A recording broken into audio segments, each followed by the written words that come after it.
Assalamualaikum warahmatullahi wabarakatuh. Alhamdulillah wa syukru ala ni'amillah wassalatu wassalamu ala rasulillah. Berbicara tentang khamar dan arak ataupun minuman keras seperti brandy, whisky, Jimmy Walker, topi miring, topi dengdek dan sebagainya, katuas, ancu dan sebagainya.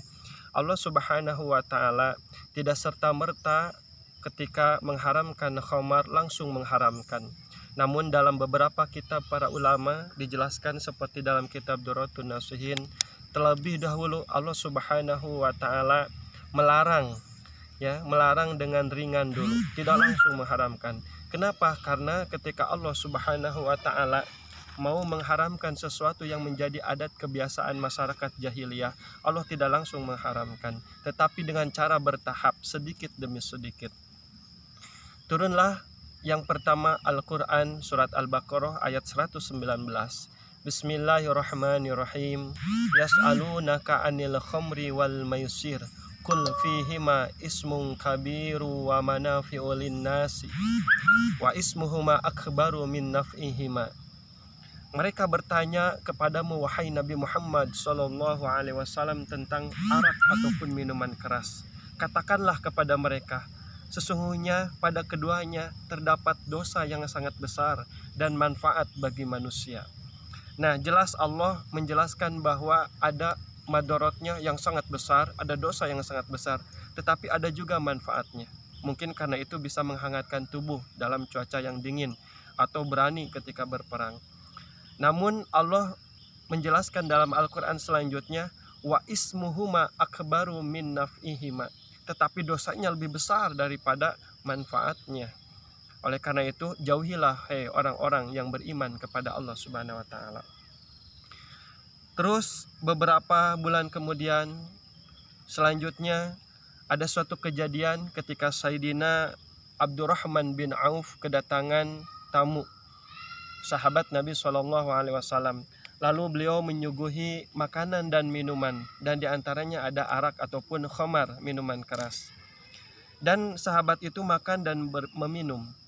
Setelah itu melaksanakan sholat isya. Lalu ketika melaksanakan sholat, ada kesalahan yang ditimbulkan mungkin dari efek minuman keras tersebut, yaitu ketika membaca Al-Quran, surat Al-Kafirun. Bismillahirrahmanirrahim. Ya ayyuhal kafirun a'budu ma ta'budun wa antum 'abiduna ma a'bud. Yang seharusnya dibaca qul ya ayyuhal kafirun la a'budu ma ta'budun. La, tidaklah aku menyembah apa yang kamu sembah, dan tidaklah kamu menyembah apa yang kamu sembah. Namun ketika efek dari minuman keras tersebut, maka lupalah, hilanglah sedikit hafalannya, yaitu la-nya tidak dibaca. Kita tahu bahwa bahasa Arab itu li'anna ziyadatil lafzi tadullu ala ziyadatil ma'na.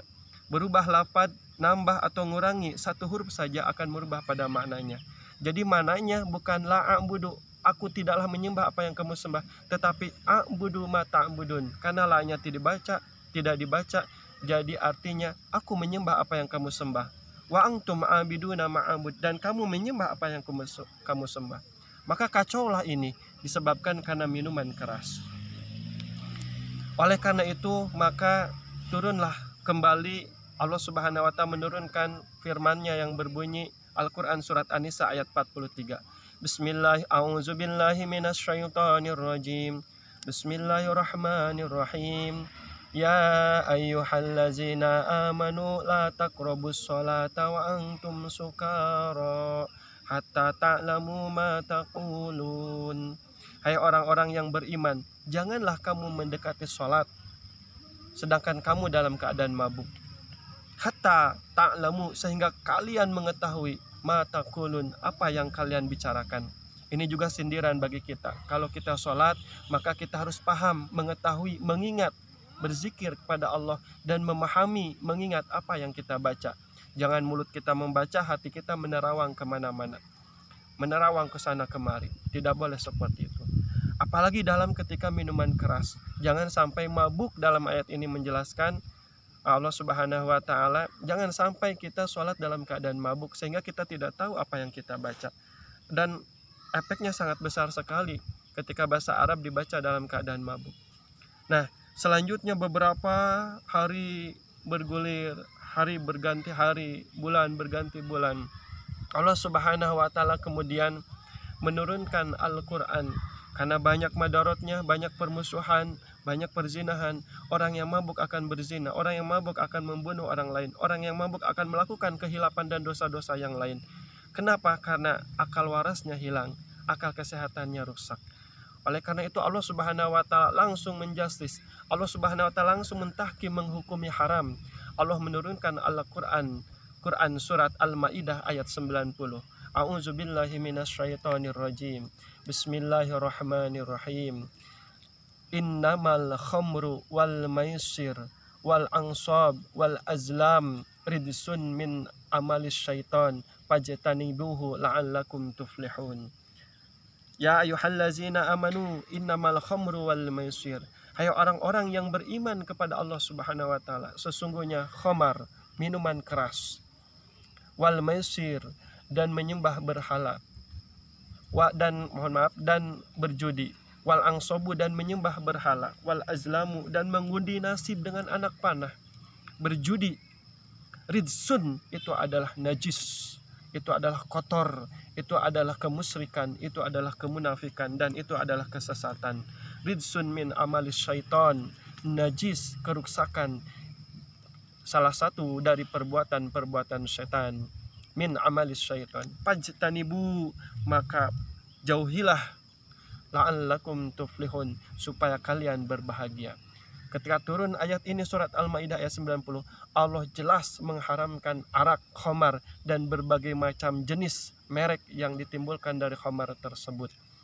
Kullu muskirin khamrun wa kullu khamrun haramun. Setiap yang memabukkan adalah khamar, dan setiap khamar adalah diharamkan oleh Allah Subhanahu wa taala. Hadis baginda Rasulullah sallallahu alaihi wasallam.